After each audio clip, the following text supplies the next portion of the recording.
Before the Olympians gathered their lightning and wisdom, an older order moved through the world with patient gravity. From the joining of earth and sky came a generation whose very names felt elemental. Rivers and light, memory and measure, seasons and deep time. These were the Titans, the first dynasty. They do not speak in the crisp, personal voices of later gods. They are slower, steadier, like mountains at dusk, or the long roll of the sea. Their age is the hinge between the world's first shape and the world we think we know. To understand them is to understand the quiet scaffolding beneath later stories, the laws that hold, the patterns that repeat, the light that arrives each morning without asking for praise. The Titans do not begin as villains, they begin as inevitabilities. Born from Gaia and Uranus, they represent the world when it was still deciding its cadence. Oceanus with a horizon-wide reach, TEH, this with the fresh waters that nourish springs, KOHUs and FEEB bearing the shimmer of thought and foresight, HYPEEREEON with his luminous force, they with value and clarity, Creus as the pillar of the sky's edges, I Apietus with the edge of mortality and craft, REEU as the flowing mother, and KROHNUSS, wary time and calculation. They form a family with all the frictions and alliances of any lineage, but their quarrels are arguments about how the cosmos should move. The old poetry makes the contest feel like atmosphere settling. Earth grows heavy with withheld children. Sky presses down. A blade divides what must be divided. That cut is not only violence, it is the creation of space. In the lull after that first rupture, the Titans flourish. They pair off like elements in balance and give the world its operating system. Rivers learn to seek the sea. Dawn learns to unwind the darkness. Seasons learn to turn and return. The Titans do not invent desire or poetry or law, but they give those things places to live. When we say they ruled the world, we mean something more subtle than kingship. We mean they set the pace. The later struggle, the war whose thunder still echoes in every story about triumph, did not happen all at once. The seeds of the Titanomachy were sown in the way time behaves. The old makes room, or the new makes room for itself. In their own myths, the Greeks do not pretend that change is gentle. A son unseats a father clings to his power. The earth feels each tremor, like breath held too long and finally released. But before the clamour, there is the texture of Titan governance, a world in which law and remembrance and light already have their guardians, long before Olympian temples ring with hymns. Few of the Titans illustrate this better than Themis. Her name means that which is laid down, the right order that precedes any decree. The H-Miss is not merely justice after the fact. She is the living intuition of what fits. In the imagination of the Greeks, the H-Miss stands where communities begin, at hearths, councils and oaths, and reminds mortals and gods that even power has a pattern. Later artists will put a blindfold on justice. The H-Miss needs none. She sees clearly because she is not swayed by fashion or fear. In older sanctuaries, her authority is felt through the atmosphere of good counsel. When kings are still new and cities are experiments, the H-Miss crowns no one. She steadies them. She presides over assemblies not as a prosecutor, but as the harmonizer of expectations. In her presence, guests are received, sacrifices are offered in the right way, and words find their right weight. Think of how Greek society learned to trust a shared table, how strangers and suppliants were protected by custom before they were protected by walls. The Shmiss lives in that custom. When a traveller places a hand on an altar, the Shmiss is the silent guarantee behind the asylum. When a city swears an oath to another city, not because a stronger force compels it, but because words matter, the Shmiss is the quiet breath under the oath. Later, the Olympians will rule with symbols, thunderbolts, spears, olive branches. But long before them, the H-Miss teaches the more profound lesson. That order is strongest when it feels natural. She is the etiquette of the sacred, the choreography of peace. If the H-Miss is the balance of actions in the present, Mnemosyne is the keeper of time across the horizon of forgetting. Memory is not nostalgia in Greek thought. It is the very condition for knowledge. Without Mnemosyne, events pass and leave no seam to stitch them together. Through her, the past becomes architecture rather than driftwood. She is the mother of the Muses, and that lineage is not a pretty flourish. It is the recognition that all art, all history, all measured speech grows from memory's soil. To stand before a rhapsode and hear a tale of heroes is to feel Mnemosyne at work. To recite a genealogy is to honour her invisible scaffolding. Even to keep a promise is to imitate her, holding an image of one's own word and living up to it. Greek society is sometimes caricatured as a world of warriors and clever tricksters, but its backbone is closer to a library than a battlefield. Laws are remembered before they are written. Lineages are remembered before they are inscribed. Praise and blame travel through song, and song is a memory machine. The poet invokes Mnemosyne, not because she is decoration, but because the entire project of telling, who we are, where we came from, why this city stands where it stands, needs her. When a chorus rehearses the founding of a festival, they are renewing a contract with Mnemosyne. Keep us from amnesia. Let us be more than a bright flicker that forgets its own light. Then there is Helios, the one who sees everything because he moves everywhere. To later imaginations, the sun is a furnace or a sphere. To the Greeks, Helios is the reliable eye that makes the world legible. He rises from ocean's embrace, drives the day and witnesses everything that occurs under his gaze. His gifts are not only warmth and light, but visibility. What can be seen can be judged. What can be seen can be remembered. What can be seen can take its place in order. When an oath is sworn by the light of day, Helios is an unbribable witness. When a hidden act is dragged into the open, Helios is the quiet force behind the unveiling. His contribution to Greek thought is practical and philosophical at once. Practically, his cycle organizes the human day: labor and rest, voyage and harbor, harvest and fallow. Philosophically, he cultivates the sense that truth is associated with appearing, that falsehood shrinks from exposure. This is not merely metaphoric. Courtrooms love daylight, markets love daylight. The confidence that you will see the path and be seen on the path is a civic good. Helios makes that good feel divinely assured. When sailors watch the lake glow on the water and plan the last hour to make port, they read Helios as a dependable partner. When farmers turn the soil in spring, they measure their labor by his lengthening hours. When philosophers later praise clarity and illumination as virtues of mind, they are borrowing Helios's language. The Titan world gathers these figures, institution, recollection, and light, into a living system in which life has rhythm. But time moves. The Titanomachy, when it arrives, is less the eruption of evil than the contest between tempos. Chaoronus is not merely greedy. He is anxious time, guarding what he has with clenched fists. Reu's sorrow is more than maternal. It is the earth's knowledge that renewal requires release. The birth and concealment of Zeus, child swaddled in secrecy while goats and nymphs mask his cries, belongs to that quiet resistance where the old order makes room for something new even when it pretends not to. The drumbeat of war begins not with fanfare, but with the soft sound of substitution, a stone in a blanket, a future smuggled past the teeth of fear. When Zeus comes of age and reaches for the shape of the world, the Titanomachy breaks open. The Titans gather their known strength, their massive certainty, their tradition, their deep roots. The younger gods gather everything nimble and unfinished, new cunning, fresh alliances, the willingness to learn from the overlooked. Monsters join not as random chaos, but as embodiments of the earth's unspent energies. Cyclopes, once imprisoned, forge lightning. The 100-handed ones once silenced become sudden avalanches. Giants and gods, storms and mountains. Myth turns the conflict into a theatre of first principles. For 10 years the world shudders.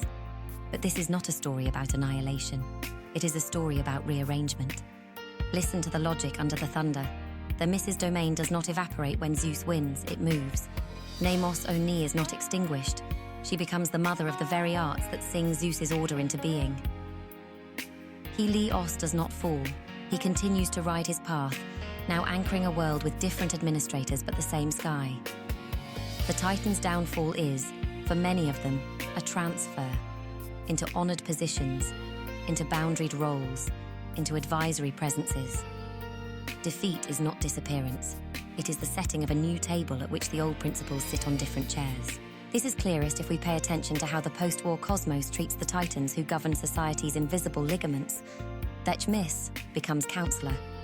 In the new order, when Zeus faces choices that will ripple across heaven and earth, Themis's voice is welcome. She presides at councils where the gods consider hospitality, sacrificial order, and the right sequence of things. She even helps arrange the seasons, those soft gods who turn the key of the year. As humans pray for civil peace, they do so under her gaze, recognizing that power without measure corrodes and measure without power is a song without breath. She is the good memory of the law, not the law's brittle edge. In sanctuaries, her statues often stood near Zeus's, a reminder that the throne leans on the scale. Mnemosyne's transformation is perhaps the most consequential for Greek culture. In the wake of war, a world wants to tell its story. Memory becomes the mother of the arts that tell it. The Muses, those lights of song, history, dance, tragedy and craft, astronomy's numbers, form a bridge between the Titans era and the Olympians' city. To invoke the Muses is to invoke Mnemosyne refracted into 9 bright streams. The bard who begins by calling to them is doing more than asking for luck. He is placing himself in the long chain through which memory becomes speech, and speech becomes the instrument of communal identity. The Olympic order, which prizes deliberation and debate, inherits Mnemosyne as its very medium. Without her, the Olympians would have rule but no narrative. With her, they have heritage. Helios, meanwhile, continues with serene indifference to parties and banners. One of the quiet truths of the mythic cosmos is that some powers are not replaced, only recognized anew. The sun rises on the winning side and the losing side alike, and this is framed not as moral laziness but as cosmic fairness. The Greeks made room for more than one solar figure, Helios with his chariot, and later Apollo as the light that cares for order, music, and healing. These are not contradictions so much as layers. Helios remains the first fact of the day, the Titan sun whose witness helps truth keep its footing. The Olympian era translates light into other registers, clarity of speech, symmetry of form, but Helios keeps the beat. If we follow the war in detail, we find that even its violence operates like a ritual. The weapons are elements turned into art.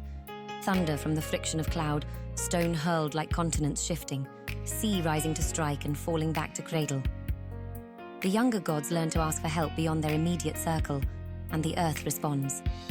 The 100-handed ones, for whom the old world had no place, become decisive. This matters. The new order is born not only from strength, but from the inclusion of what was previously exiled. Their many arms hurl stones as if the planet itself had learned to throw. The balance shifts. The titans of the firm stance are driven into bounds. Some to Tartu Rus, that deep place not of chaos but of container. Others to honored margins where their influence can be felt without choking the center. Here again, the story leans towards social thought. A good constitution does not have no past. It has a way of storing its past safely. Tartu Rus in these tales functions not as a pit of random punishment, but as a vault. Dangerous powers are kept where they cannot overturn the table yet remain part of the cosmos. The message is neither naive nor cruel. A world fit for human life requires restraint as well as liberty, and restraint is a kind of care. What then of those 3 titans whose contributions our age too easily treats as background music? The law that holds, the memory that carries, the light that reveals. In the shadow of victory, they become essential partners to the very order that replaced their regime. Themis lends legitimacy to Zeus's rule not because he is strong, but because he listens. Mnemosyne lends continuity to a culture that could otherwise crack under the shock of change.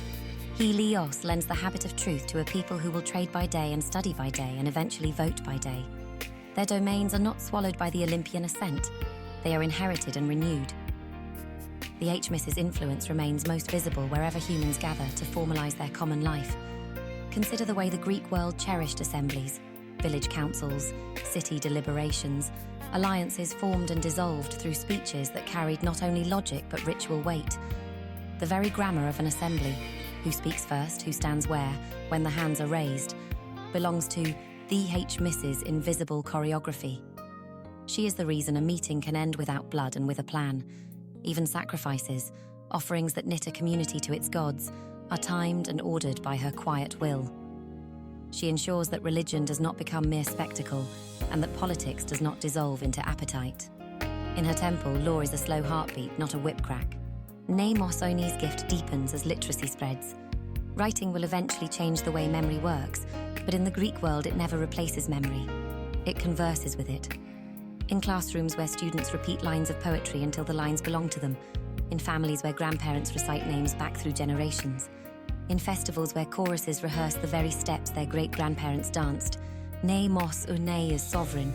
She guards against the amnesia that empires court when they forget why they began.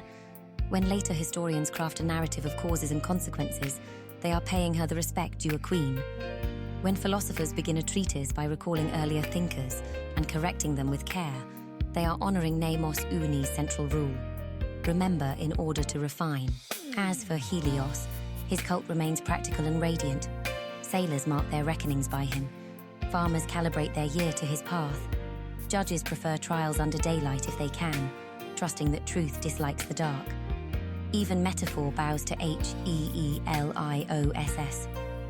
To illuminate an argument is to do as he does. To be clear is to claim a property of sunlight. The portable power of that metaphor blooms in Greek prose. Speeches that praise openness, philosophies that insist on clarity as a virtue of thought, arts that treat light and shade as the building blocks of form. Helios is not only a god of heat, he is a god of intelligibility. In his mirror, the face of a city recognizes itself. The Titanomachy ends in the old account with a victory cry, but what matters most is what follows: accommodations, marriages, oaths. The victor still needs institutions, stories, and dawn.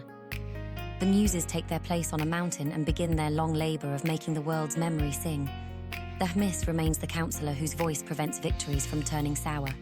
Helios begins the next day, as he always does, impartial and generous.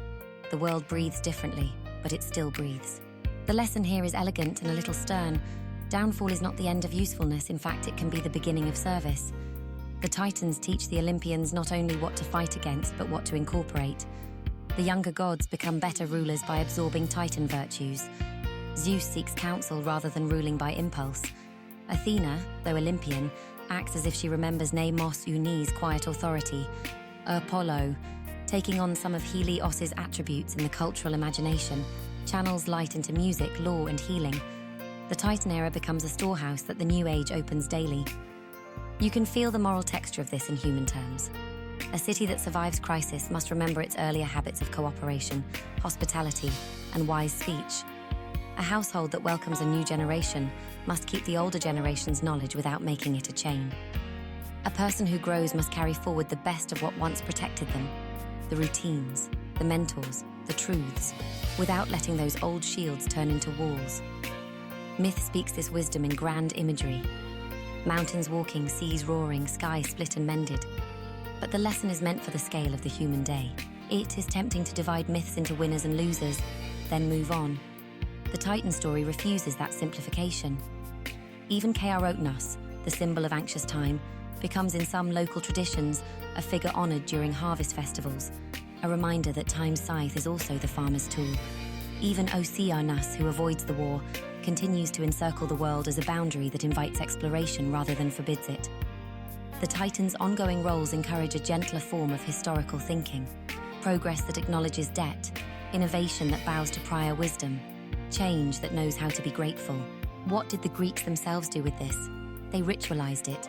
The calendar braided Olympian and older cults together. At oracles and altars, worshippers addressed more than one power at once, as if the world were a council chamber where elders and new leaders sit around the same table. In theatre, the very format of tragedy honors Mnemosyne, and the civic order that hosts the festival honors Themis, while the sun in the open-air theatre makes Helios a silent patron of every performance. Athenian law courts, which prized testimony and witness, felt their proceedings under Helios's ancient eye. City alliances framed by common customs paid tribute to Themis's early lessons. And every time a poet began with a prayer to the Muses, the chorus rose from Mnemosyne's deep well. There is a humility folded into all this pageantry. The Greeks do not pretend that their gods are perfect in our sense of the word. They quarrel, change, and learn. But the structure within which they live, the turning of seasons, the binding of oath, the return of dawn, keeps them from tearing the world apart. The Titans are that structure's story. The war that ends their dynasty announces by its very violence that violence cannot be the constant. After the shaking comes steadiness, and the steadiness is built from Titanstone. Consider how the mythology uses light as both spectacle and morality. Thunderbolts flash, but morning returns. The memory of storm becomes a tale, and the tale becomes instruction. Every generation after the war retells it with a slightly different emphasis, sometimes praising Zeus's just rule, sometimes lamenting the cost, sometimes feeling sympathy for the old powers in their confinement. But each retelling keeps the same essential architecture in place. There is a lawful order to things. The past matters. Truth prefers the open. Themis, Mnemosyne, Helios, law, memory, light, are the scaffolding behind that architecture. Even when their names are not spoken, their work continues. At the human scale, the narrative becomes a daily practice. When a community greets strangers with bread and water before questions, Themis smiles. When a teacher asks students to recite lines so that the lines live in their breath and bones, Mnemosyne is honored.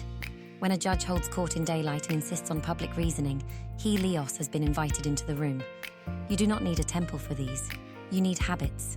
The myths offer the habits faces and stories so they can be loved and remembered.